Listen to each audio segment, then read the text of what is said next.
Hey guys, how's it going? Welcome back to the Kiwi Lads channel. In this video, I will be doing my South African Sevens preview for the upcoming Commonwealth Games. But if you do enjoy this video, be sure to leave a like and subscribe to the channel. But nonetheless, let's get straight into the video. So the Blitzboks, they have had highs and lows over the last 12 months. They have one of the longest winning streaks in history in sevens, but now they find themselves in a bit of a challenging patch. They have got the talent, they have got the potential to be able to go on and win this Commonwealth Games gold medal, but all they need is for the players to be firing. Looking through at that list of players, they have got Makata, Grobler, James Murphy, Zane Davids, Angelo Davids, Pretorius, Ronald Brown, Salvin Davids, Sean Williams, the Volhuman, the captain Soyers Wapi, and then Muller Duplessis and Nudlovo. So that is the side that South Africa have gone with, and it is a pretty strong side to take into a Commonwealth Games competition. They are a part of Pool B, and in their group they have got Malaysia, Scotland and Tonga. So there might be a couple interesting matchups in there, plenty of physicality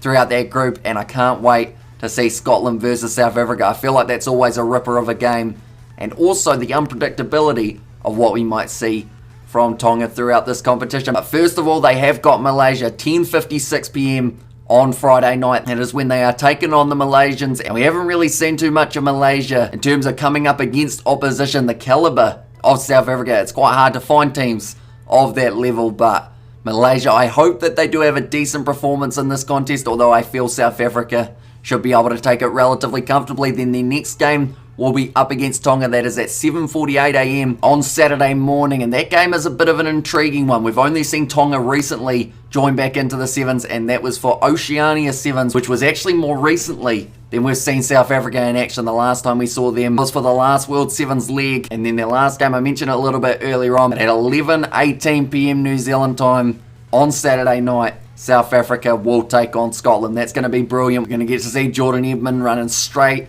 at some South Africans. Imagine him clashing with Zane Davids. That would be a ground shaking tackle between those two men, and it could be intriguing to see who does come out on top for that one. But looking at this South African side, to limit it to just 3 players who I feel will play well throughout this Commonwealth Games is very tough, but I am going to try my best. First of all, got to go with him, Soyers Wapi, the captain of South Africa for this one. The Blitzboks, they were missing him for a little bit of time after he did sustain an injury earlier on in the year, but he does seem to be back to 100%. He has played in the most recent couple of legs of the 7 series, and I'm hoping he does have a good competition. Of course, South Africa, they will be hosting the Rugby Sevens World Cup. It is coming up a little bit later on in the year in Cape Town, so it's going to be home field advantage for the Blitzboks, and they will certainly want to make the most of it. And maybe, just maybe, Soyers Wapi can help lead them to a world championship. Then the next name I've got is Salvin Davids. Anytime he's not in that South African team, there just seems to be a large gap that they need to fill. But then when he returns, that gap is full. So he brings so much to that South African side, whether it's the positioning, whether it's his tackling, his defense, getting in a breakdown, and being willing to put your body on the line. That is what South Africa will need to do throughout these games. Maybe not so much for the pool stage games, but quarterfinal, semi-final, final. You got to make sure you're on your A game and you're giving it 110%.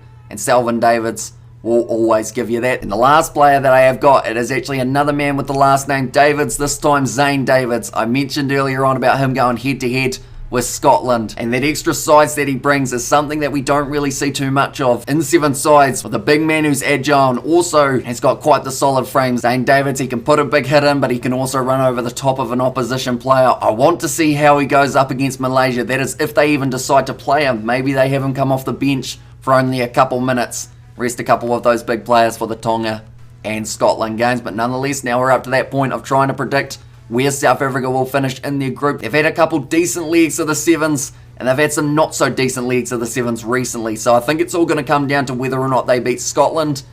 And for this one, it's in Birmingham.